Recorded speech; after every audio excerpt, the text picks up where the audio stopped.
hindi mo kami ma-interview? Akala ko ba di ba dapat objective kayo, fair? Bakit di mo ka-interviewin? Alam mo, Karen, nakita mo ako in person.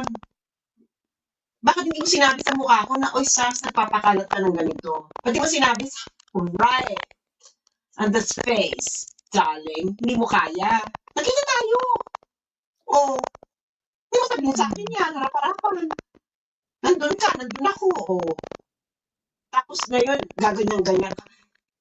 Alam mo, Karen, you cannot hide behind your thick makeup and full fake eyelashes. Kung ano talagang ginagawa mo. At alam naman natin lahat na yung network mo ay may partnership with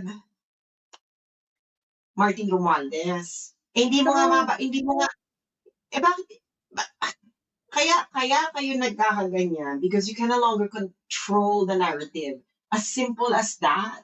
You cannot control the narrative. You've been controlling the narrative in the Philippine discourse for a very, very, very long time.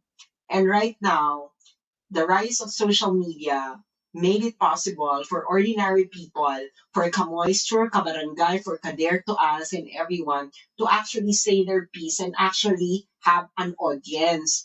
Before, pipili lang kayo ng mga tao pwedeng magkaroon ng audience. Right now, that power has been snatched away from your hands, and anyone who loses power actually will do exactly what you're doing. You are a declining power, and every declining power will actually prevent their decline. But the problem is, you are actually hastening it because you forgot that we actually have already a community. You don't have a community, darling.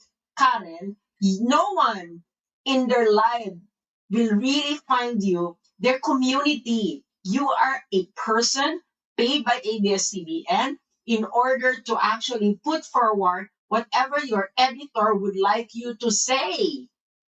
There's no freedom of speech there, darling. You are under editorial control, and the editor is under the control of the owner of your network, which is an oligarch. Who's controlling us? No one. Nag-imagine lang kayo may nagko-control sa amin, pero wala kayong mapatunayan. You know why? Because naiinggit kayo sa amin, because we can speak up our minds while you are slaves and prisoners of your golden cage, darling. Period.